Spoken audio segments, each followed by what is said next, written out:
रामू, तू मेरे रूम में क्या कर रहा है? उसने मैम साहब कमरे में गंदगी हो रही थी इसलिए सफाई करने आया था। अच्छा ठीक है। ठीक है मैम साहब। एक मिनट,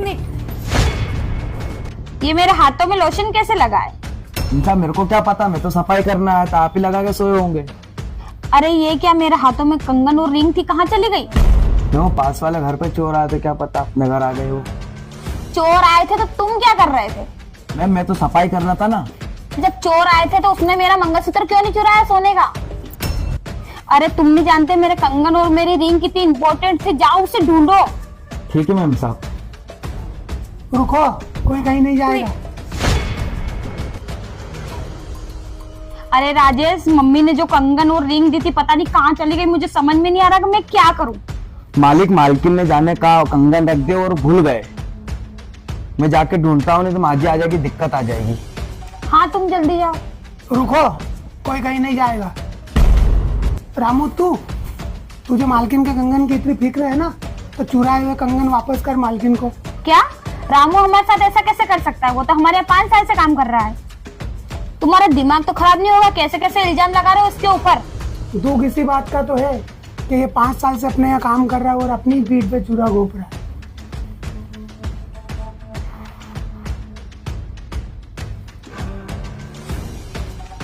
राजेश, तुम्हें कोई गलत फहमी हो गई है। भला हमारे साथ ये ऐसा क्यों करेगा? चंदा, मुझे कोई गलत फहमी नहीं हुई है, और तू इसकी साइड क्यों ले रही है?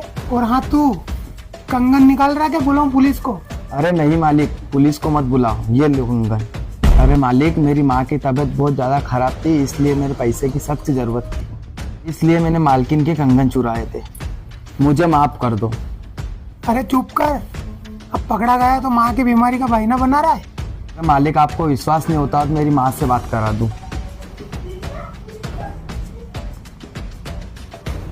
हेलो बेटा। हाँ माँ। कहाँ है? ये हॉस्पिटल वाले बोल रहे हैं कि अगर फिर से जमा नहीं कराए तो बाहर निकाल देंगे। ठीक है माँ, मैं आता हूँ। तो जल्दी आ जा। इंडिया साहब, मेरी माँ की तबीयत बहुत ज्यादा खराब है, मैं झूठ नहीं बोल रहा हूँ, इसीलिए मैंने ये चोरी की साहब। अरे रामू, तुम्हें पैसों की जरूरत थी तो मुझे बोलना था ना, चोरी क्यों की? मालिक, मेरी माँ की बहुत ज्यादा तबीयत खराब थी और मालकिन ने भी 3 महीने की मेरी पगार नहीं दी, इसीलिए चोरी वाला घिनौना काम मुझे करना पड़ा। मुझे माफ कर दो मालिक। अरे चंदा, ये क्या बोल रहा है कि इसको 3 महीने की पगार नहीं दी तुमने? राजेश, तुमने जो पैसे मेरे को दिए थे इसको देने के लिए, उसकी मैंने शॉपिंग कर ली। अब मैं इसको 3 महीने की पगार एक साथ दे दूंगी। अरे चंदा, तुमने शॉपिंग के चक्कर में इसकी पगार रोक ली, इसकी माँ को कुछ हो जाता तो? हाँ रामू, 3 महीने की सैलरी और 3 महीने की एडवांस सैलरी तेरे खाते में डलवा रहा हूँ, तू जा अपनी माँ के पास। ठीक है साहब, आपका बहुत बहुत धन्यवाद। ये लीजिए मैडम।